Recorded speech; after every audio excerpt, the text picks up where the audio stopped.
Hey guys, tonight we're going to experience one of those moments that transforms an ordinary Tuesday afternoon into a story you'll tell for the rest of your life. Picture yourself at 3,000 feet above suburban sprawl, the late afternoon sun casting long shadows across a landscape of strip malls and subdivisions. Your single-engine Cessna 172 hums contentedly beneath you, its familiar vibrations transmitted through the yoke in your hands and the seat beneath you. The engine note is steady, reassuring, that reliable Lycoming IO 360 that's carried you safely through hundreds of hours of weekend flights and cross-country adventures. But here's the thing about mechanical systems. They don't care about your schedule, your comfort level, or the fact that you're currently flying over the most densely populated corridor in 3 counties. You probably won't survive what's about to happen if you panic, freeze up, or make the wrong split-second decisions in the next few minutes. The margin for error in aviation is famously unforgiving, and you're about to discover just how quickly a routine flight can transform into a test of everything you've ever learned about flying. The first sign of trouble isn't dramatic, it's subtle, almost polite in its understatement. You notice the engine note change slightly, a barely perceptible shift in pitch that most passengers wouldn't even detect. But you're not a passenger, you're pilot in command, and your ears are trained to catch these whispers before they become screams. The tachometer needle wavers almost imperceptibly, dropping perhaps 50 RPM before settling back to normal.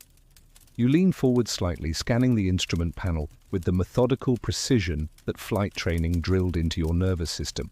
So before you get comfortable, take a moment to like the video and subscribe, but only if you genuinely enjoy what I do here. Drop a comment letting me know where you're listening from and what time it is in your corner of the world. I love seeing how this little community spans time zones and continents, all of us gathered here in the quiet hours when the rest of the world sleeps. Oil pressure sits exactly where it should. Engine temperature normal. Fuel flow steady. Everything appears perfect, yet something feels wrong in that indefinable way that experienced pilots learn to trust. You've heard the stories, veteran aviators who survived decades of flying because they listened to their instincts when instruments insisted everything was fine. The Cessna continues its steady progress eastward, following Interstate 85 as it cuts through the heart of suburban Atlanta. Below you, the evening rush hour is just beginning to build, thousands of commuters starting their migration from downtown offices to bedroom communities scattered across 3 counties. Historians still argue whether intuition or instrument training saves more lives in aviation emergencies, but you don't have time for philosophical debates. The engine coughs once, twice, like an elderly relative clearing their throat at Sunday dinner. Then it happens. The propeller doesn't just slow down, it stops entirely, freezing in place as if someone pressed a cosmic pause button on your entire world. The sudden silence is deafening. Gone is the familiar drone that's been your constant companion for the past hour of flight. In its place you hear things you've never noticed before. The whistle of wind across the wing struts, the subtle creaking of aluminum and fabric under aerodynamic stress, the sound of your own breathing suddenly amplified in the cramped cockpit. The aircraft's attitude doesn't change immediately. Momentum carries you forward, maintaining airspeed and altitude for these precious few seconds of grace. Your hands move to the controls with practiced efficiency, muscle memory taking over where conscious thought might hesitate. Airspeed, altitude, attitude, the holy trinity of emergency procedures. You lower the nose slightly, trading precious altitude for the airspeed that will keep you from falling out of the sky like a brick. The Cessna settles into its best glide configuration, becoming what pilots euphemistically call a glider with poor performance characteristics. Now, dim the lights, maybe turn on a fan for that soft background hum, and let's ease into tonight's journey together. You key the microphone with trembling fingers, about to speak words that will transform this from a personal crisis into a community emergency involving dozens of professionals on the ground. But first, you need to accept the reality of your situation. You're now flying a 2,400-pound paperweight, and somewhere in the urban sprawl below, lies your only hope of walking away from this afternoon intact. You reach for the throttle with the desperate hope that this is all some terrible misunderstanding, that perhaps the engine has simply decided to take an unscheduled coffee break and will roar back to life with a gentle caress. You key the microphone with fingers that have developed a slight tremor, not from fear exactly, but from the peculiar cocktail of adrenaline and hyperfocus that occurs when your reptilian brain realizes that the next few minutes will determine whether you become a footnote in aviation safety statistics or the subject of a feel-good news story. The frequency crackles with the routine chatter of commercial aviation, airliner pilots requesting altitude changes, cargo flights reporting position fixes, the mundane professional dialogue that represents thousands of hours of safe, uneventful flight operations happening simultaneously across the southeastern United States. Atlanta approach, Cessna 478, Delta Charlie, emergency. The words emerge from your throat with surprising steadiness, though you can hear the slight breathlessness that accompanies speaking, while your heart rate has elevated to somewhere approaching hummingbird territory. The effect on the radio frequency is immediate and dramatic. All routine chatter ceases as if someone threw a switch, replaced by the kind of focused attention that emergency communications command in professional aviation circles. Cessna 8 Delta Charlie, Atlanta approach, go ahead with your emergency. The controller's voice carries that particular tone of calm urgency that air traffic professionals develop through years of handling situations where seconds matter, and clear communication can mean the difference between successful emergency resolution and tragedy.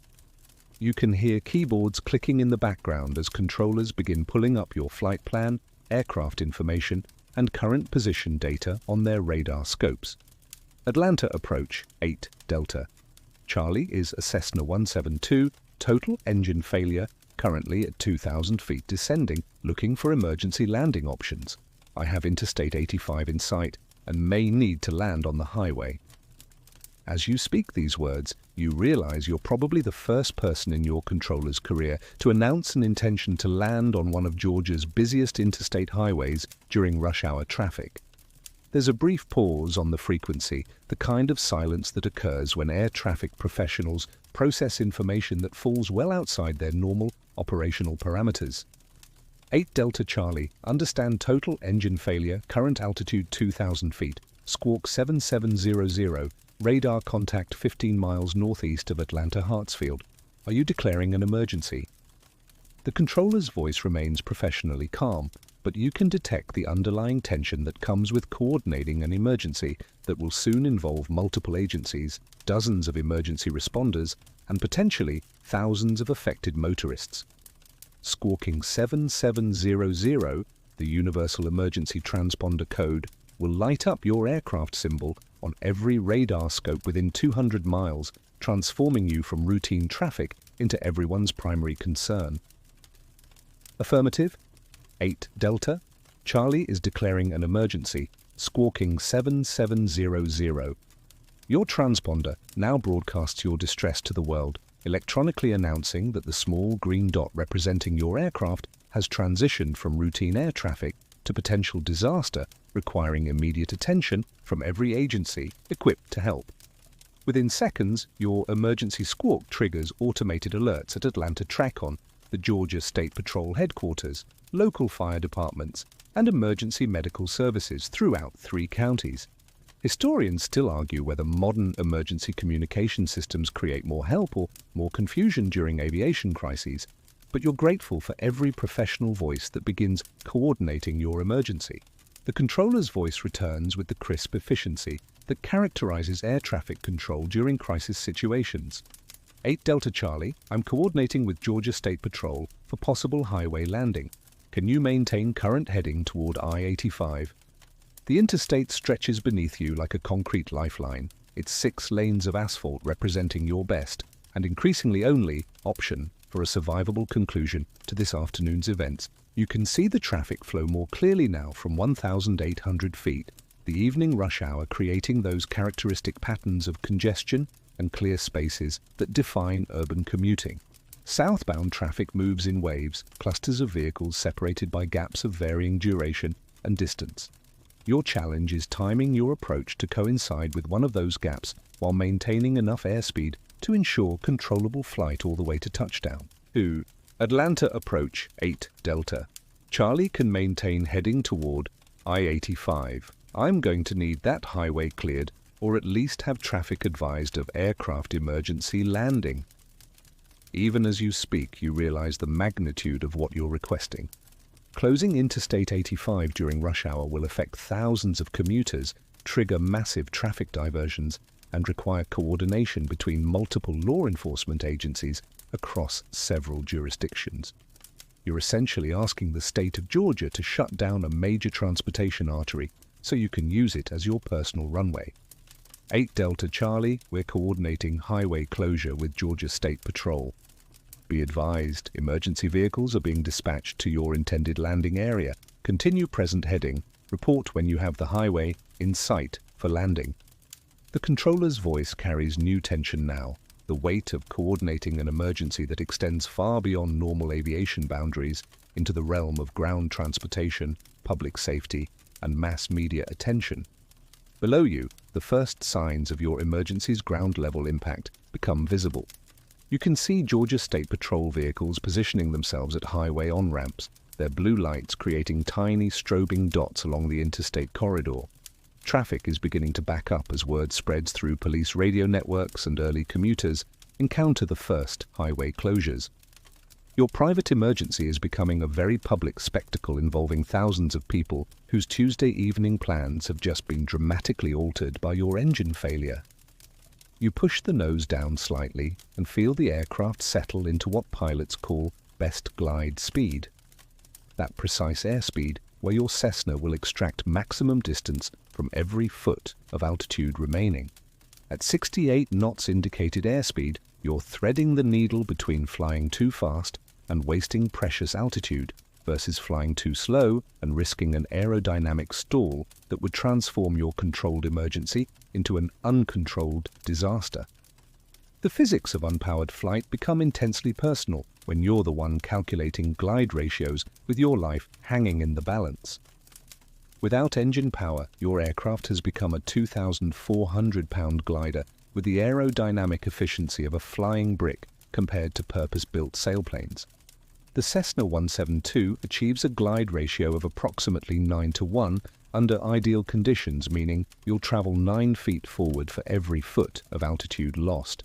But ideal conditions assumes smooth air, optimal weight distribution, and a pilot who isn't experiencing the physiological effects of acute stress. Your hands have developed a slight tremor that requires conscious effort to control, and your breathing has shifted to the shallow, rapid pattern that accompanies adrenaline-fueled emergency situations. Energy management becomes your primary concern now. You're flying a bank account of kinetic and potential energy with no ability to make deposits, only withdrawals. Every foot of altitude represents stored potential energy that can be converted to forward motion or used to maintain flying speed. Fly too fast, and you'll reach the ground with plenty of airspeed but insufficient distance to reach your intended landing site. Fly too slow, and you'll maximize your gliding distance right up until you stall and fall out of the sky like a dropped piano. The mathematics of powerless flight follow inexorable rules that don't negotiate or offer second chances. From your current altitude of 1,600 feet, basic physics suggests you have roughly 14,400 feet of forward travel available, about 2.7 miles of gliding distance if you maintain optimal airspeed and encounter no significant headwinds or downdrafts. Interstate 85 lies approximately 2.2 miles ahead, which should provide adequate margin for error, assuming you don't encounter any unpleasant atmospheric surprises during your descent. But atmospheric conditions rarely cooperate with mathematical calculations. The late afternoon sun has heated the asphalt and concrete surfaces below, creating thermal updrafts and downdrafts that will buffet your aircraft during the final approach. You feel the first effects now, subtle jolts and bumps as you encounter columns of rising warm air mixed with descending cooler air masses. Each thermal updraft offers a brief reprieve from your descent rate, while downdrafts accelerate your meeting with the ground. It's like riding an invisible roller coaster where the tracks keep changing beneath you. Historians still argue whether dead-stick landings require more skill or luck, but you're discovering that the answer involves a complex mixture of both, seasoned with the kind of intense focus that occurs when immediate death becomes a very real possibility. Your flight training included numerous simulated engine failures, but practice emergencies always came with the comforting knowledge that your instructor could restore power if things went badly wrong. This afternoon offers no such safety net, just you, physics, and the increasingly urgent need to find a patch of Earth suitable for hosting your aircraft's return to terra firma. The wind conditions add another variable to your energy management equation. Surface winds appear light and variable, with no consistent direction that might help or hinder your approach to the interstate. But wind patterns near the ground can be deceptive, especially in suburban areas where buildings, trees, and terrain features create complex turbulence patterns that won't become apparent until you're committed to final approach. A sudden headwind during touchdown could cause you to land short of your intended touchdown point, while an unexpected tailwind might carry you too far down the highway with insufficient space to stop before encountering traffic or obstacles. You begin configuring the aircraft for its emergency landing, running through procedures that you've practiced hundreds of times, but never under circumstances where failure means converting aluminum and flesh into a physics demonstration. Flaps remain retracted for now. Adding drag prematurely would reduce your gliding distance and eliminate options you might need. The landing gear will stay retracted until you're absolutely committed to the highway touchdown, both to minimize drag and to provide one final decision point where you could theoretically change your mind and attempt to stretch your glide to some alternative landing site. Below you, the highway continues its relentless approach, no longer an abstract collection of concrete and asphalt, but the stage for what will either be remembered as exceptional airmanship or exceptional foolishness. The traffic patterns have become your primary concern now. You can see individual vehicles more clearly, their speeds and spacing creating a complex dance of metal and momentum that you'll need to join without disrupting the choreography in ways that prove fatal to yourself or innocent motorists.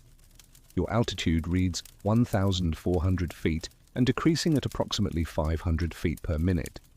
Time has become your scarcest resource, measured not in minutes, but in the rapidly shrinking number of decisions you can still make before physics removes all options from consideration. You study the traffic below with the intensity of a chess grandmaster contemplating a move that will determine the entire game's outcome. From 1,200 feet, individual vehicles have transformed from abstract dots into recognizable cars, trucks, and SUVs, each one representing a family heading home from work, completely unaware that their evening commute is about to intersect with aviation history. The southbound lanes of Interstate 85 flow like a metallic river, vehicles traveling in clusters separated by gaps that open and close with the rhythm of urban traffic patterns. The physics of your situation have created a timing problem that would challenge a Swiss watchmaker. You're descending at roughly 500 feet per minute while traveling forward at 65 miles per hour, approximately 95 feet per second of ground speed. The vehicles below are maintaining highway speeds of 65 to 75 miles per hour, meaning they're covering between 95 and 110 feet per second. You're essentially trying to merge with traffic from above, except your vehicle weighs 2,400 pounds, has a 36-foot wingspan, and lacks the ability to accelerate away from trouble once committed to landing. The traffic clusters below follow predictable patterns created by human psychology and traffic engineering. Groups of vehicles tend to travel together at similar speeds, separated by larger gaps where faster traffic has pulled ahead or slower traffic has fallen behind. These gaps represent your landing opportunities, brief windows of relatively clear asphalt that open and close based on the complex interactions of acceleration, braking, lane changes, and the fundamental human tendency to bunch up when driving in groups. You identify a promising gap in the right-hand lane, a stretch of perhaps 400 feet of clear asphalt flanked by a cluster of vehicles ahead and another group behind. The mathematics seem favorable. If you time your approach correctly, you should be able to set down in that clear space and use your remaining kinetic energy to coast along with traffic flow until you can safely exit to the shoulder. But timing will be everything, and you have exactly one opportunity to get it right. The vehicles ahead of your intended landing zone include a red pickup truck, 2 sedans, and what appears to be a delivery van, all maintaining steady speeds with consistent spacing between them. Behind the gap, you can see another cluster approaching, 3 cars traveling in close formation, their drivers probably engaged in the typical evening commute routine of radio listening, cell phone conversations, and mental planning for dinner preparations. None of them have any reason to expect that aircraft will soon be sharing their lane. Historians still argue whether highway landings create more danger for aviators or motorists, but you're about to become a primary source for future safety studies rather than a casual observer of statistical analysis. The Federal Aviation Administration maintains detailed records of aircraft emergency landings on public roadways, and their data suggests that successful highway landings depend primarily on 3 factors: pilot skill, traffic density, and what safety investigators euphemistically call favorable circumstances, a polite term for luck. Your approach angle must account for the relative motion of your intended landing zone. Unlike conventional airport runways, which remain stationary and predictable, your landing site is traveling at highway speed in the same direction as your aircraft. This creates the unusual situation where you'll be landing on a runway that's moving toward you at nearly the same speed you're traveling, reducing your relative closing speed to perhaps 15 or 20 miles per hour if you time everything perfectly. The challenge intensifies when you consider that highway drivers aren't trained to accommodate aircraft in their travel lanes. Unlike airport ground traffic, which follows predictable patterns and operates under strict control protocols, highway traffic flows according to individual driver decisions, reaction times, and the complex social dynamics of suburban commuting. Some drivers will react to your approach by slowing down or changing lanes, while others might accelerate to avoid what they perceive as an aerial threat to their vehicle. You can see the first signs that your emergency is affecting ground traffic. In your peripheral vision, cars in the northbound lanes traveling in the opposite direction are beginning to slow as their drivers notice the unusual sight of a low-flying aircraft obviously in distress. Some vehicles are pulling onto the shoulder, their occupants presumably reaching for cell phones to capture video footage of what will either be remarkable airmanship or spectacular disaster. The gap you've identified continues to look promising, but gaps in highway traffic are temporary phenomena that exist only until faster vehicles catch up or slower vehicles fall behind. You calculate that you have perhaps 90 seconds before traffic patterns shift enough to eliminate your current landing opportunity. After that, you'll need to identify a new gap, assuming sufficient altitude remains for continued maneuvering. Your altitude now reads 1,000 feet, and the decision point approaches with mathematical certainty. Soon you'll need to commit to final approach, lowering landing gear, and configuring the aircraft for touchdown on a runway that happens to be occupied by several tons of moving vehicles whose drivers are about to experience the most unusual traffic situation of their lives. You commit to final approach with the grim resolve of a surgeon making the first incision. There's no turning back now, only the meticulous execution of procedures you've rehearsed countless times, but never under circumstances where your margin for error has shrunk to essentially zero. At 800 feet above the interstate, you lower the landing gear with a mechanical thunk that feels remarkably loud in the engine-silent cockpit. 3 green lights confirm gear extension, and suddenly your aircraft's aerodynamic efficiency drops noticeably as wheels and struts create additional drag. Your descent rate increases, and the highway rushes up to meet you with accelerating urgency. The gap in traffic that looked so promising from altitude has evolved during your descent, the fluid dynamics of highway flow creating new challenges even as you commit to your landing approach. The red pickup truck that marked the front edge of your intended landing zone has pulled slightly ahead, while the trailing cluster of vehicles has closed some distance. Your window of clear asphalt has shrunk from perhaps 400 feet to maybe 300 feet, still adequate for a Cessna 172 touchdown and rollout, but with considerably less margin for pilot error or unexpected complications. You fine-tune your approach path with control inputs that have become intensely precise, each aileron adjustment and elevator correction representing the difference between threading the needle successfully and creating a multi-vehicle disaster that will dominate news cycles for weeks. The crosswind component remains minimal, which represents one of the few variables working in your favor this afternoon. A significant crosswind would complicate your already challenging approach by requiring crab angle corrections and the possibility of side-loading the landing gear during touchdown on unforgiving asphalt.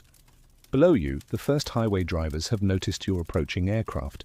You can see brake lights flickering as some motorists slow down, unsure how to respond to the unprecedented sight of a single-engine airplane on final approach to their travel lane. Others maintain speed, possibly assuming you'll somehow maneuver around them or land somewhere else entirely. A few drivers have moved to adjacent lanes, creating slightly more space in your intended landing zone, while potentially creating hazardous conditions for other traffic, unaware of the developing situation. The visual approach becomes surreal as you line up with the highway center line like any other runway, except this runway is populated with moving obstacles traveling at 70 miles per hour. Your brain struggles to process the cognitive dissonance of applying normal landing procedures to a decidedly abnormal landing environment. The highway's yellow center stripes provide a visual reference similar to runway centerline markings, but the lanes themselves are narrower than most airport runways, leaving minimal room for lateral positioning errors. Historians still argue whether highway emergency landings represent aviation at its most heroic or most desperate. But philosophical debates seem rather academic when you're 500 feet above Interstate 85 with your landing gear extended and gravity providing the only power source for your approach. The Federal Aviation Administration's Emergency Procedures Manual contains exactly one paragraph about highway landings, which essentially boils down to don't hit anything and try not to die. Advice that feels simultaneously obvious and inadequate for your current circumstances. Your airspeed indicator shows 70 knots, slightly faster than normal approach speed, but the extra energy provides additional control authority and reduces the time you'll spend vulnerable in the highway traffic pattern. The faster approach speed will also result in a longer landing roll, but the highway provides considerably more length than most general aviation runways. Your primary concern isn't runway length, but rather the moving obstacles currently occupying your intended landing surface. The red pickup truck ahead continues to maintain highway speed, its driver apparently unaware that an aircraft is approaching from behind and above. In your side mirrors, a peculiar phrase to use while flying, you can see the trailing cluster of vehicles maintaining their positions. The timing still looks feasible, but highway traffic operates according to human psychology rather than air traffic control precision, and human psychology can be remarkably unpredictable when confronted with unprecedented situations.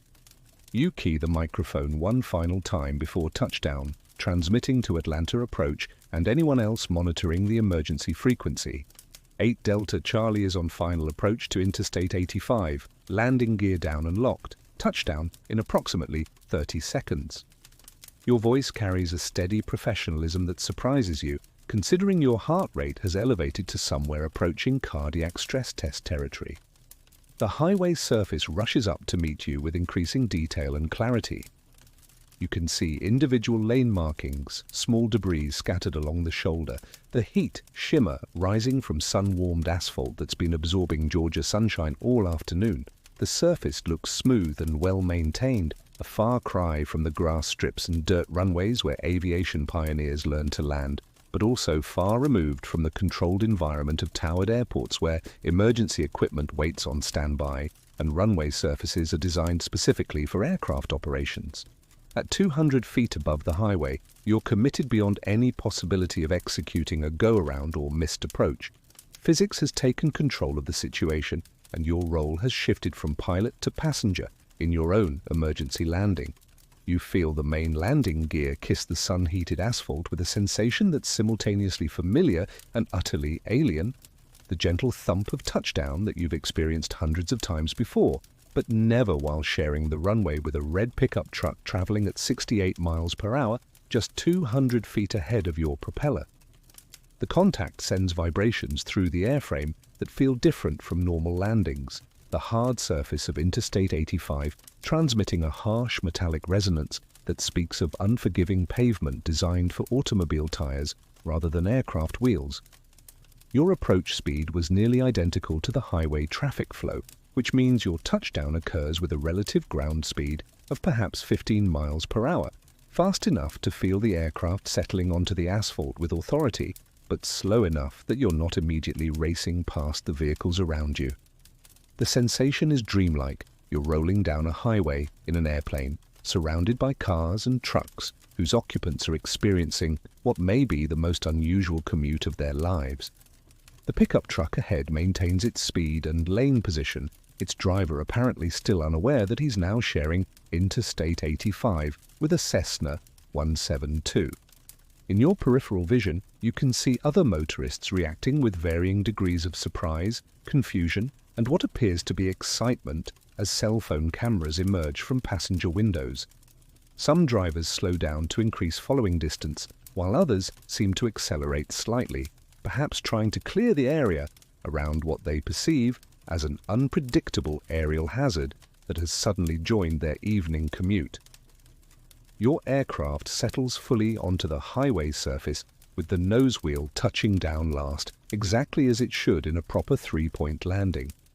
The steering dynamics feel strange. Highway pavement provides excellent traction for aircraft tires, but the crown of the road creates a subtle lateral slope that wants to pull your aircraft toward the shoulder. You work the rudder pedals continuously to maintain center-line tracking, your feet dancing on the controls to keep the aircraft aligned with the yellow stripes that have become your runway markings. The sound environment inside the cockpit has transformed completely.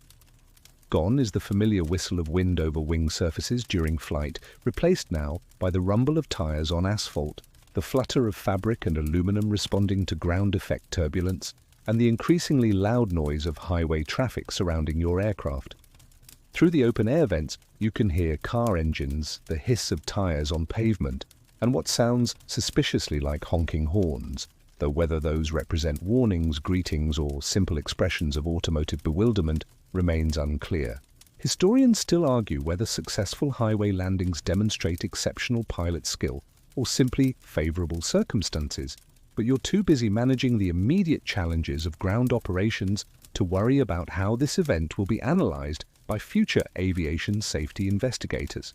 Your aircraft is now effectively a very wide, very slow vehicle sharing highway space with considerably faster traffic, and the dynamics of this situation fall well outside anything covered in your flight training or the Federal Aviation Administration's pilot operating handbooks.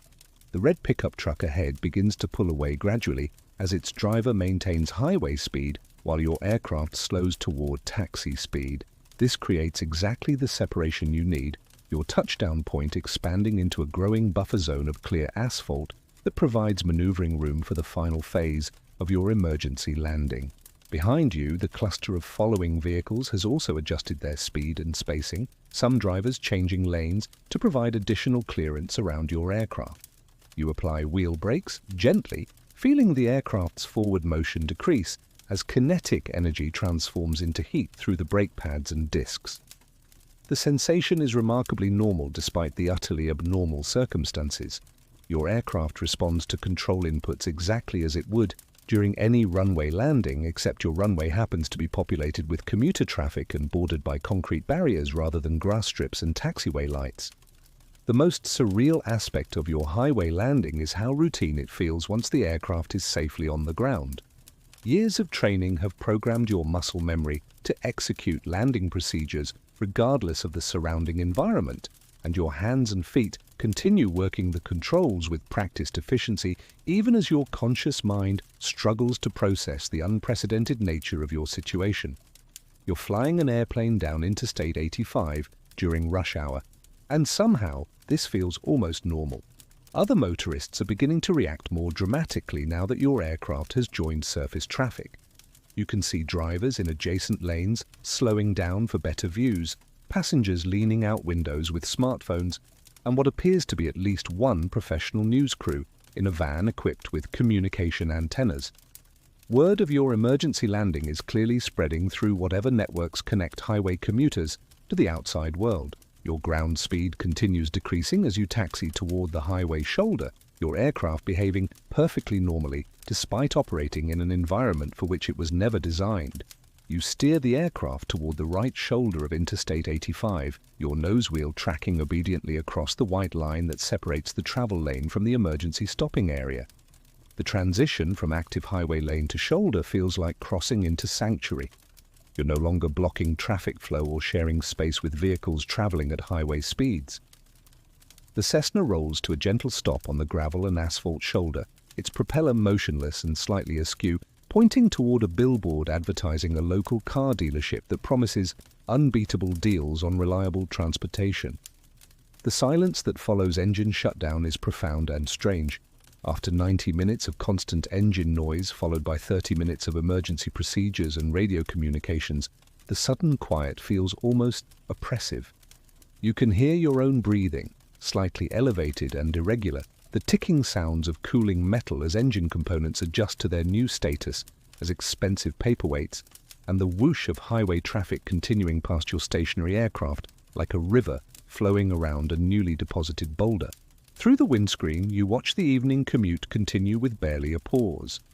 Most drivers slow slightly as they pass your aircraft, and many passengers hold up cell phones to capture images of what will undoubtedly become social media content within minutes. But the fundamental rhythm of rush hour traffic continues uninterrupted. Thousands of people heading home from work, their lives briefly intersected by your emergency, but not fundamentally altered by the experience of witnessing an airplane land on their daily commute route. You begin the post-landing checklist with hands that have developed a slight tremor, not from fear now, but from the physiological aftermath of sustained, high-stress decision-making. Mixture control to idle cutoff, though the gesture is purely ceremonial since your engine seized 20 minutes ago. Fuel selector to off. Magnetos off. Master switch off. Each item represents a return to normalcy, standard procedures that apply regardless of whether you've just landed at a controlled airport or on a busy interstate highway during rush hour. The radio crackles with transmissions from Atlanta Approach, who have been monitoring your emergency frequency throughout the landing sequence. Cessna 8 Delta Charlie, Atlanta Approach, we show you down safely on Interstate 85. Are you and any passengers uninjured? The controller's voice carries obvious relief. Emergency landings on public roadways create paperwork nightmares and potential public relations disasters for everyone involved, from air traffic control to state highway departments to local emergency response agencies. Atlanta Approach 8 Delta, Charlie is down safely, single pilot on board, no injuries, aircraft appears undamaged.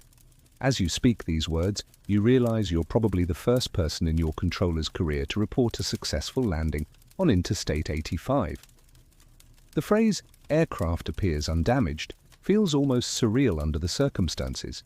Your airplane is parked on the shoulder of a major highway, like an oversized roadside breakdown, but structurally it looks exactly as it did when you departed from your home airport this morning. Historians still argue whether highway emergency landings create more inconvenience for aviation authorities or transportation departments, but you're about to discover firsthand how many different agencies become involved when aircraft operations intersect with surface transportation infrastructure. Your emergency has triggered response protocols from organizations ranging from the Federal Aviation Administration to the Georgia Department of Transportation, each with their own procedures, paperwork requirements, and jurisdictional concerns about aircraft operating on public roadways. The first emergency responders arrive within minutes, their red and blue lights creating a colorful light show on the highway shoulder. A Georgia State Patrol officer approaches your aircraft with the cautious curiosity of someone who's probably never before conducted a traffic stop involving an airplane. He's followed by paramedics carrying medical bags and wearing expressions that suggest they're prepared for trauma, but pleasantly surprised to find you sitting upright and apparently uninjured in the pilot's seat. Sir, are you hurt? Do you need medical attention? The paramedic's questions follow standard emergency response protocols, but his tone carries the bewilderment of a medical professional confronting a situation that wasn't covered in EMT training. Aircraft accidents usually involve significantly more drama, debris, and medical trauma than an intact airplane parked neatly on a highway shoulder with its pilot calmly completing post-flight checklists. You open the pilot door and step onto the highway shoulder, your legs slightly unsteady as they adjust to supporting your weight after 90 minutes of flight, followed by 30 minutes of intense emergency procedures. The asphalt feels solid and reassuring beneath your feet, a reminder that you've successfully returned to Earth through a combination of training, skill, favorable circumstances, and what aviation professionals euphemistically call pilot luck, that mysterious factor that separates successful emergency landings from accident investigation reports. The highway shoulder provides an excellent vantage point for observing the continuing drama of rush hour traffic, now enhanced by the presence of emergency vehicles, news crews, and what appears to be a growing collection of curious motorists who have pulled over to witness the aftermath of your unscheduled arrival.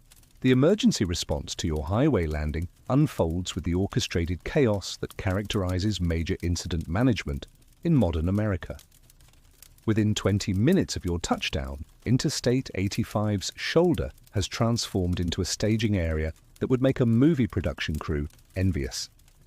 6 Georgia State Patrol vehicles create a protective barrier around your aircraft, their flashing blue lights painting the evening landscape in alternating colors of authority and urgency. 3 fire trucks have positioned themselves strategically, their crews standing ready with foam systems and extraction equipment despite the obvious absence of fire, fuel spills, or trapped occupants. The paramedics have completed their assessment of your physical condition with the thoroughness of medical professionals who've arrived expecting to treat traumatic injuries but find themselves confronting a pilot who appears remarkably intact considering he just landed an airplane on Interstate 85 during rush hour. Your blood pressure runs slightly elevated, hardly surprising given the afternoon's events, but otherwise you present no symptoms requiring immediate medical intervention.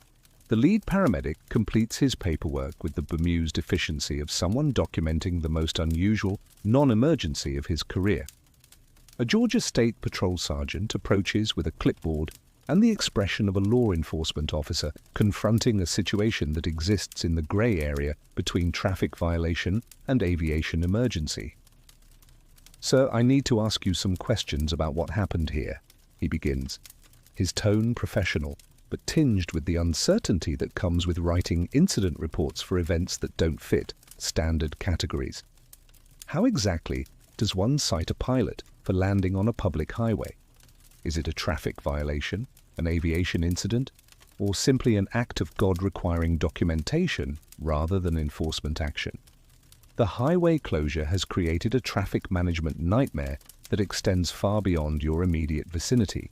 Georgia Department of Transportation officials arrive with electronic message boards and traffic cones, their mission to minimize the disruption your emergency has created for thousands of evening commuters. The northbound lanes remain open, but southbound traffic has been diverted to alternate routes, creating ripple effects throughout the Metro Atlanta transportation network that will persist for hours after your aircraft is removed from the scene. News crews begin arriving with the predatory efficiency that characterizes modern media coverage of unusual events.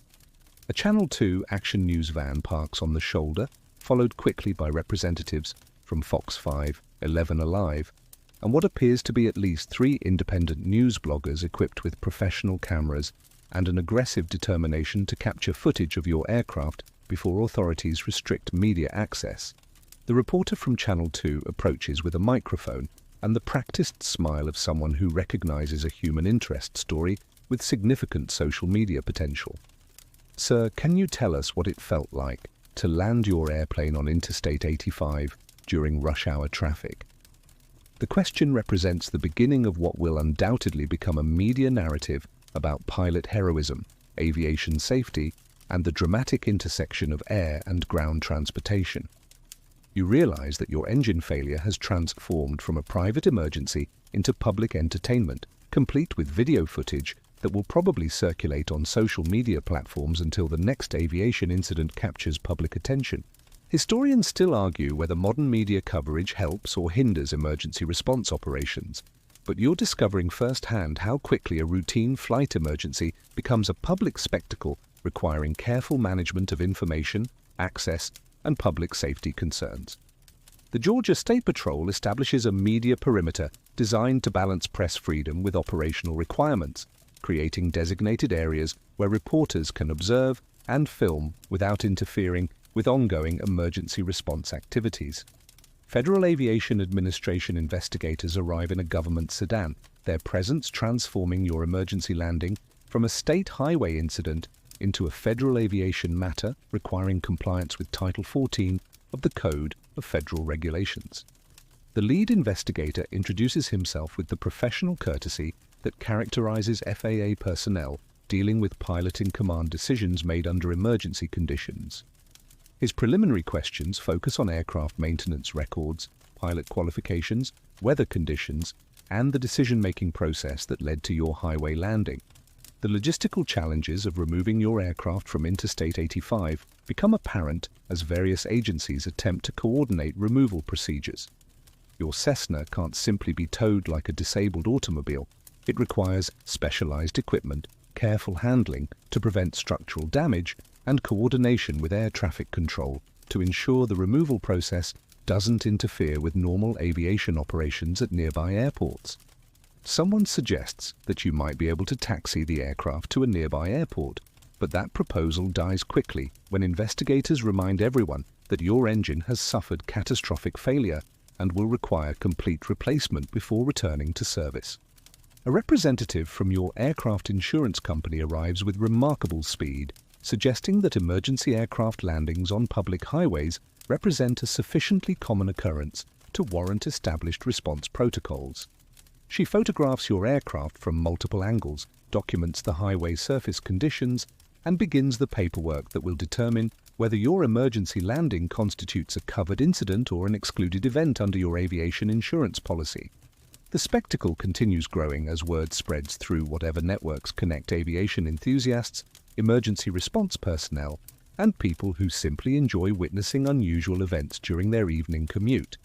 The complexity of removing a perfectly intact aircraft from a major interstate highway becomes apparent as multiple agencies discover that their standard operating procedures don't quite address the situation of a Cessna 172 parked on Interstate 85's shoulder like an oversized roadside breakdown. The Georgia Department of Transportation's heavy recovery specialist arrives in a massive wrecker equipped to handle overturned tractor trailers, but your aircraft presents unique challenges that bridge the gap between automotive recovery and aviation ground handling operations.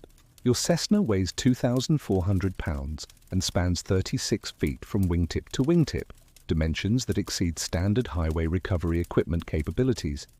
The aircraft can't be lifted like a disabled car because its structure isn't designed to support concentrated loads at arbitrary attachment points.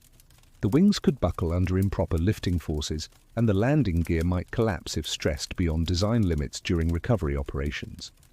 What appears to be a simple towing job actually requires specialized aviation ground support equipment that exists at airports, not highway maintenance facilities. A representative from the nearest airport's fixed base operator arrives in a pickup truck loaded with aircraft towing equipment, a specialized tow bar designed to attach to your nose wheel, along with wing walkers and ground handling personnel trained in aircraft movement procedures. The plan involves disconnecting your aircraft's control surfaces to prevent wind-induced movement, attaching the tow bar to your nose wheel assembly, and carefully maneuvering the aircraft onto a flatbed trailer designed for oversized loads. The highway closure has created traffic chaos that extends throughout the metropolitan Atlanta area. Georgia Department of Transportation officials monitor traffic flow using overhead cameras and electronic sensors, watching as thousands of commuters adapt their routes to accommodate the closure of southbound Interstate 85. The ripple effects extend to secondary roads, surface streets, and alternate highways as navigation systems redirect traffic through residential neighborhoods never designed to handle interstate-level vehicle volumes. Social media has transformed your emergency landing into viral content with remarkable speed. The hashtag number, #PlaneOnI85, begins trending on Twitter within an hour of your touchdown, accompanied by dozens of photos and videos captured by highway drivers, passengers, and bystanders. The footage ranges from shaky cell phone clips to professional quality video shot by news crews, all documenting various aspects of your aircraft's journey from approach to landing to its current status as the world's most unusual highway obstruction. The Federal Aviation Administration's investigation begins with a preliminary interview conducted on the highway shoulder, the investigator taking notes while emergency vehicles continue arriving and departing around your aircraft. The questions focus on your experience level, recent flight training, aircraft maintenance history, and the sequence of events leading to engine failure. Your logbook receives careful scrutiny as the investigator documents your total flight time, recent experience, and currency requirements for the type of aircraft involved in the emergency. Historians still argue whether highway emergency landings receive disproportionate media attention compared to their actual frequency in general aviation, but you're experiencing firsthand how an unusual event captures public imagination in ways that routine aviation operations never achieve. The combination of rush hour traffic, social media, and the inherent drama of aircraft operating in highway environments creates perfect conditions for viral news coverage that will probably persist long after your aircraft returns to normal airport operations. Your insurance company's field adjuster completes her preliminary assessment with the efficiency of someone who's handled unusual aviation claims before. Aircraft emergency landings on public roadways apparently occur frequently enough to have established procedures, standard forms, and predetermined coverage criteria. The adjuster photographs your aircraft from every conceivable angle, documents the highway surface conditions, and begins assembling the paperwork that will determine whether your emergency constitutes a covered loss, a maintenance-related exclusion, or something falling into the grey areas that require additional investigation. The evening news broadcasts begin featuring your story as their lead segment, complete with aerial footage shot from news helicopters circling overhead. The narrative focuses on pilot skill, emergency procedures, and the remarkable fact that a routine flight emergency resulted in no injuries, no property damage, and what appears to be a textbook example of successful crisis management under pressure. The reporters emphasize the positive aspects of your story: pilot training effectiveness, emergency response coordination, and the cooperation of motorists who encountered an unprecedented situation during their daily commute. A growing crowd of aviation enthusiasts begins gathering at the scene, their presence managed by law enforcement personnel who establish viewing areas that balance public curiosity with operational safety requirements. Some of these observers are pilots themselves, drawn by professional interest in the circumstances surrounding your emergency and the techniques you employed during the highway approach and landing. Others appear to be general aviation mechanics, flight instructors, and aircraft owners whose fascination with your emergency stems from the recognition that engine failures represent an occupational hazard shared by everyone who operates single-engine aircraft. The media circus surrounding your highway landing reaches full intensity as network television crews arrive with satellite trucks, professional lighting equipment, and the kind of comprehensive coverage typically reserved for natural disasters or major political events. Your emergency has apparently struck the perfect balance of human interest drama, technical fascination, and visual spectacle that transforms routine news into must-see television. CNN dispatches a correspondent from their Atlanta bureau, while Good Morning America schedules a live remote broadcast for tomorrow morning, featuring your aircraft as a backdrop for discussing general aviation safety. The interview requests begin arriving through various channels: reporters approaching you directly on the highway shoulder, phone calls to your home number somehow obtained through investigative journalism, and formal media requests channeled through the Georgia State Patrol's Public Information Officer. Every news organization wants the exclusive first-person account of what it felt like to land an airplane on Interstate 85 during rush hour traffic, and your story has apparently captured public imagination in ways that surprise even experienced media professionals.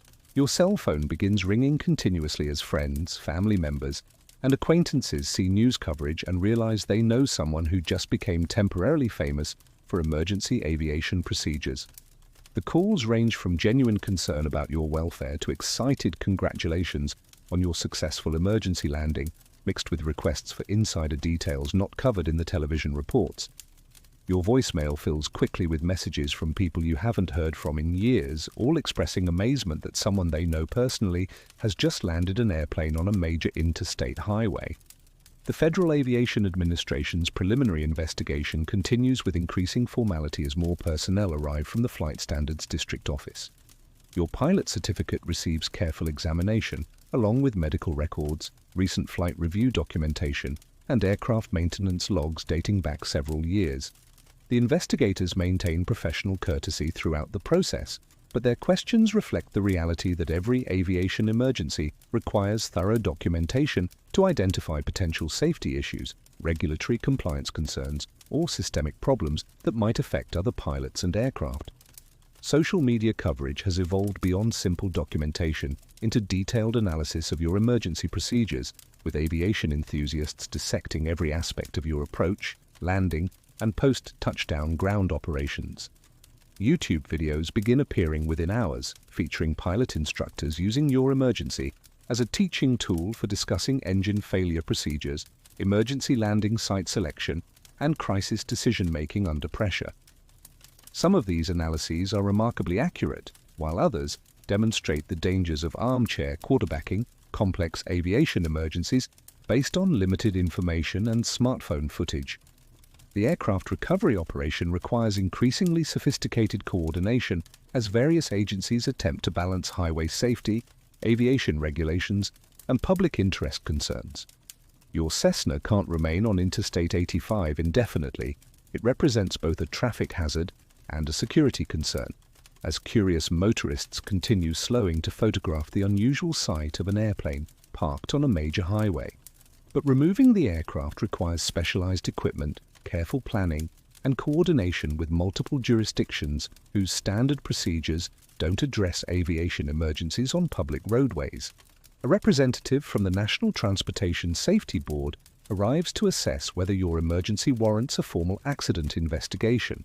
The NTSB investigates thousands of aviation incidents annually, but most involve more dramatic circumstances than a successful emergency landing with no injuries or property damage.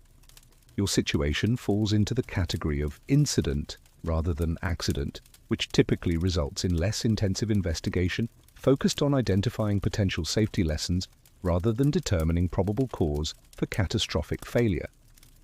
Historians still argue whether modern aviation emergency response systems create more bureaucracy or more safety, but you're discovering firsthand how many different agencies become involved when aircraft operations intersect with surface transportation, public safety, and media attention. Each organization has legitimate interests in documenting, investigating, or managing different aspects of your emergency, but the cumulative effect creates a complex web of procedures, paperwork, and competing priorities that transform a successful emergency landing into a multi-agency coordination exercise. The evening rush hour gradually diminishes as commuters adapt their routes to accommodate the highway closure, but your aircraft continues attracting attention from motorists traveling in both directions. The northbound lanes provide an excellent viewing angle for drivers who slow down to photograph or video your Cessna, creating secondary traffic congestion as rubbernecking delays normal traffic flow. Georgia State Patrol officers position themselves strategically to discourage unsafe driving behaviors while maintaining security around the aircraft recovery operation. Local aviation mechanics begin arriving as word spreads through the general aviation community about the engine failure that caused your emergency. These professionals bring both curiosity about the mechanical failure and offers to assist with aircraft recovery, engine analysis, or transportation logistics. Their presence reflects the tight-knit nature of general aviation communities, where pilots and mechanics often know each other personally and provide mutual assistance during emergencies or unusual circumstances. The logistics of returning you to your home airport become increasingly complex as investigators, insurance adjusters, and recovery specialists coordinate their various requirements for accessing, documenting, and eventually moving your aircraft. The Federal Aviation Administration's investigation intensifies as investigators complete their preliminary assessment and begin the detailed technical analysis that follows every reportable aviation incident. The lead investigator, a former airline pilot with decades of experience in accident investigation, approaches the examination of your engine failure with the methodical precision that characterizes professional aviation safety analysis. He photographs the engine compartment from multiple angles, documents the position of controls and switches, and begins the process of determining exactly what mechanical failure transformed your routine flight into an interstate highway emergency. The engine teardown will occur later at a specialized facility, but preliminary examination reveals obvious signs of catastrophic internal failure. Oil stains on the cowling indicate significant lubrication system problems, while metal particles visible in the oil filler neck suggest bearing failure or connecting rod damage. The investigator collects oil samples for laboratory analysis, documenting the chain of custody with the same attention to detail that would characterize a criminal investigation. These samples will reveal the precise metallurgy of failure, which components failed first, how the failure propagated through the engine, and whether maintenance issues contributed to the catastrophic seizure. Your aircraft maintenance records receive intensive scrutiny as investigators attempt to reconstruct the mechanical history that led to today's engine failure. The logbooks document oil changes, annual inspections, and component replacements dating back to the aircraft's manufacture, creating a paper trail that reveals patterns of wear, maintenance decisions, and potential warning signs that might have predicted today's failure. The investigator pays particular attention to recent oil consumption rates, engine monitor data, and any pilot reports of unusual engine behavior during previous flights. The maintenance facility that performed your most recent annual inspection receives a visit from FAA investigators seeking to understand whether proper procedures were followed during engine examination. Annual inspections are supposed to identify potential problems before they result in catastrophic failure, but engines can fail despite meticulous maintenance if components reach the end of their service life or encounter manufacturing defects that remain dormant for years before manifesting as sudden mechanical failure. Aviation insurance companies maintain extensive databases of engine failure statistics, and your incident becomes another data point in the actuarial analysis that determines premium rates for single-engine aircraft coverage. The insurance adjuster completes her preliminary report with conclusions that will affect not only your claim settlement, but also the broader risk assessment algorithms that insurance companies use to evaluate general aviation exposure. Successful highway emergency landings represent the best possible outcome for engine failure incidents, but they still generate significant costs for aircraft recovery, engine replacement, and potential liability claims. Historians still argue whether modern aircraft engines are more or less reliable than their predecessors from aviation's earlier eras, but statistical analysis reveals clear trends in general aviation safety that provide context for your emergency. Engine failure rates have decreased significantly over the past several decades due to improved manufacturing tolerances, better metallurgy, enhanced quality control, and more sophisticated maintenance procedures. However, the consequences of engine failure in single-engine aircraft remain unchanged. Pilots must successfully execute emergency procedures or face potentially catastrophic results. The aircraft recovery operation finally begins as specialized equipment arrives to safely remove your Cessna from Interstate 85. A flatbed trailer designed for oversized loads positions itself adjacent to your aircraft, while aviation ground support personnel attach specialized lifting equipment to predetermined structural points designed to handle unusual loading conditions. The process requires extreme care to prevent structural damage that might complicate insurance claims or compromise the aircraft's eventual return to service. Your engine will require complete replacement, a process that typically costs between $30,000 and $50,000 depending on whether you choose a factory new power plant, a factory rebuilt unit, or a field overhauled engine. The failed engine will be shipped to a specialized facility for teardown analysis, both to satisfy insurance requirements and to provide data for the FAA's ongoing safety surveillance programs.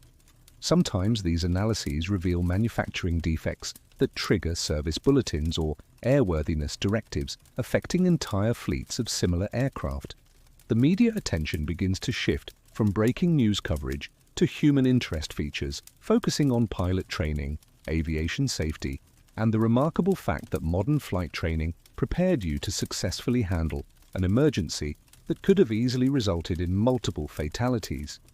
Aviation safety organizations will probably use your story as a case study in successful emergency procedures, demonstrating how proper training and calm decision-making can transform potential disasters into manageable incidents with positive outcomes.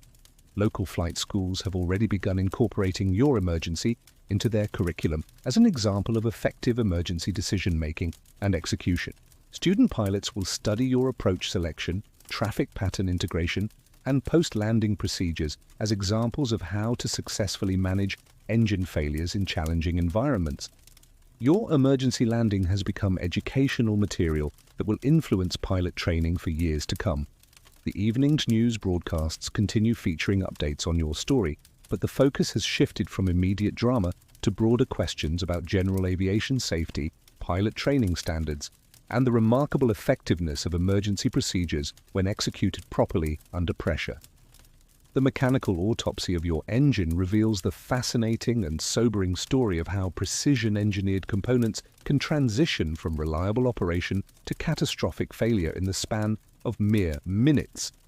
The teardown occurs at a specialized facility where aviation mechanics with decades of experience dissect failed power plants with the methodical precision of forensic pathologists. What they discover in your Lycoming IO360 provides a textbook example of bearing failure cascade, a process that begins with microscopic wear patterns and culminates in the complete destruction of internal engine components.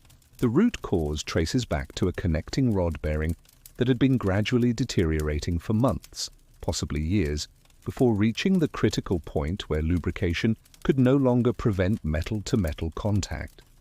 Once the bearing surface began breaking down, tiny metal particles contaminated the oil supply, creating an abrasive mixture that accelerated wear throughout the entire lubrication system. The failed bearing eventually seized completely, stopping the connecting rod's motion and causing the piston to hammer against the cylinder head with enough force to crack both components and send shrapnel throughout the engine case. This mechanical failure sequence explains the sudden nature of your engine seizure. Connecting rod bearing failures don't provide much warning before catastrophic failure occurs. Unlike other engine problems that develop gradually with symptoms like rough running, power loss, or unusual vibrations, bearing failures can transition from normal operation to complete engine destruction in less time than it takes to complete a standard traffic pattern. Your engine probably went from producing full power to producing zero power in fewer than 10 seconds, which explains why you had no opportunity to troubleshoot the problem or attempt corrective actions.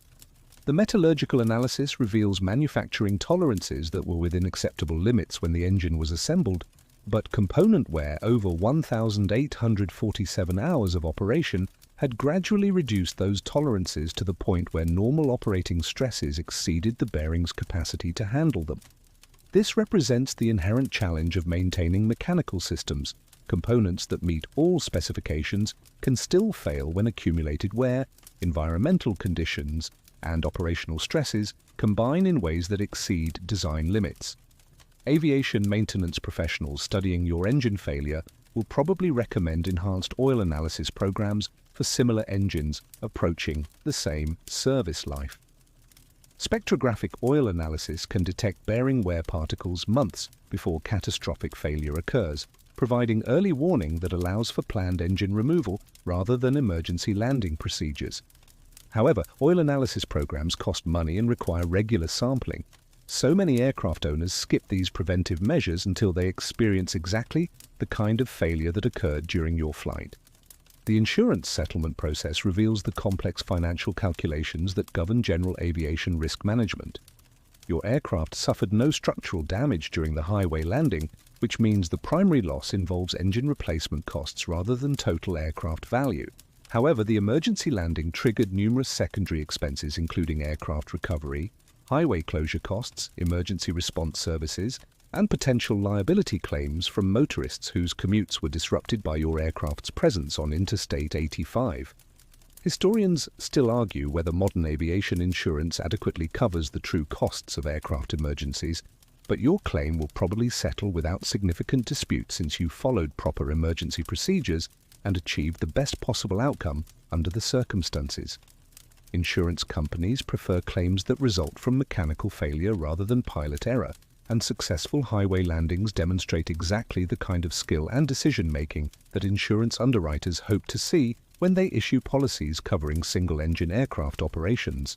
The Federal Aviation Administration's final report on your incident becomes part of the massive database that safety analysts use to identify trends, patterns, and potential improvements in aviation safety systems. Your successful emergency landing joins thousands of similar incidents that collectively inform regulatory decisions, training requirements, and safety recommendations affecting the entire general aviation community. The FAA will probably use your case as supporting evidence for existing pilot training requirements and emergency procedure standards. Your story becomes part of aviation folklore, one of those incidents that pilots discuss during hangar flying sessions, flight instructor seminars, and safety meetings at flying clubs throughout the country. Every pilot who flies single-engine aircraft faces the possibility of engine failure, and your successful highway landing provides both inspiration and practical demonstration that proper training and calm decision-making can overcome even challenging emergency situations. The broader aviation community has embraced your emergency as a positive example of pilot competence and training effectiveness. Aviation safety organizations will probably invite you to speak at safety seminars, sharing your first-hand experience with other pilots who might someday face similar emergencies. Your story demonstrates that while mechanical failures remain an inherent risk in general aviation, proper preparation and execution can transform potential disasters into manageable incidents with successful outcomes. The long-term impact of your emergency extends beyond individual recognition to influence training programs, safety procedures, and the ongoing development of aviation emergency response systems that benefit all pilots who choose to fly single-engine aircraft. The weeks following your highway landing bring a gradual return to normalcy, though the experience has fundamentally altered your perspective on aviation risk, emergency preparedness, and the thin line that separates routine flights from career-defining moments. Your replacement engine arrives from the factory, a brand new Lycoming IO 360 that represents the latest manufacturing technology and quality control standards. The installation process takes several days as certified mechanics carefully mount the power plant, connect all systems, and conduct the extensive ground testing required before returning your aircraft to service. The first flight after engine replacement carries emotional weight that surprises you with its intensity. As you advance the throttle for takeoff, the smooth vibration of the new engine feels both familiar and foreign, mechanically identical to your previous power plant, but psychologically transformed by your intimate knowledge of how quickly reliable machinery can become expensive sculpture. Every sound, every instrument indication, every subtle change in engine behavior receives heightened attention as you monitor systems with the hypervigilance of someone who has experienced catastrophic mechanical failure firsthand. Aviation psychologists recognize this phenomenon as a normal response to traumatic flight experiences, though your highway landing hardly qualifies as traumatic given its successful outcome. Nevertheless, the knowledge that engines can fail without warning creates a permanent shift in consciousness that affects every subsequent flight. You find yourself paying closer attention to potential emergency landing sites, mentally rehearsing engine failure procedures, and maintaining higher altitudes when flying over terrain that offers limited landing options. The media attention gradually fades as news cycles move on to other stories, but your emergency landing continues generating interest within aviation communities where pilots analyze every aspect of your decision-making, execution, and outcome. Flight instructor magazines publish detailed case studies of your emergency, using your experience to illustrate proper emergency procedures and the importance of maintaining proficiency in unusual situations. Student pilots study your approach selection and traffic integration as examples of how theoretical training translates into practical emergency management. Your story becomes incorporated into the informal oral tradition that connects generations of aviators. Those hangar flying sessions where experienced pilots share war stories, lessons learned, and reminders of aviation's inherent risks and rewards. Older pilots nod knowingly when hearing about your engine failure, remembering their own mechanical emergencies from decades past, while younger aviators listen with the intense attention that comes from recognizing they might someday face similar challenges requiring identical decision-making skills under pressure. The Federal Aviation Administration's investigation concludes with findings that reflect well on your emergency management, but raise broader questions about engine reliability, monitoring and maintenance practices throughout general aviation. The report recommends enhanced oil analysis programs for aging aircraft engines, improved pilot training in emergency landing site selection, and better coordination between aviation authorities and surface transportation agencies for managing aircraft highway landings. Your incident becomes a small but significant data point influencing regulatory policy and safety recommendations. Historians still argue whether individual aviation emergencies have meaningful impact on broader safety trends, but your successful highway landing demonstrates how proper training, calm decision-making, and favorable circumstances can combine to produce positive outcomes even in challenging situations. The aviation safety community will continue analyzing your emergency for years to come, extracting lessons that inform training programs, emergency procedures, and the ongoing evolution of general aviation safety culture. Your aircraft insurance premiums increase modestly at renewal time, not due to pilot error, but simply because any claim history affects actuarial calculations that determine coverage costs. However, the increase is minimal compared to what might have occurred if your emergency had resulted in injuries, property damage, or regulatory violations. Insurance companies appreciate pilots who successfully manage emergencies according to established procedures, and your highway landing represents exactly the kind of skill demonstration that underwriters hope to see when they issue policies covering single-engine aircraft operations. The long-term impact of your emergency extends far beyond personal experience to influence the broader aviation community's understanding of engine failure management, emergency decision-making, and the critical importance of maintaining proficiency in procedures that hopefully will never be needed but occasionally prove essential for survival. Your story joins the vast collection of aviation experiences that collectively inform our understanding of flight safety, risk management, and the remarkable human capacity to perform effectively under extreme pressure. As months pass, your highway landing transforms from immediate crisis to cherished memory, a defining moment that validates years of training, demonstrates personal competence under pressure, and provides lasting reminder of both aviation's risks and rewards. You continue flying with enhanced appreciation for mechanical reliability, emergency preparedness, and the community of aviators who share the skies and the stories that connect us all through our common passion for flight.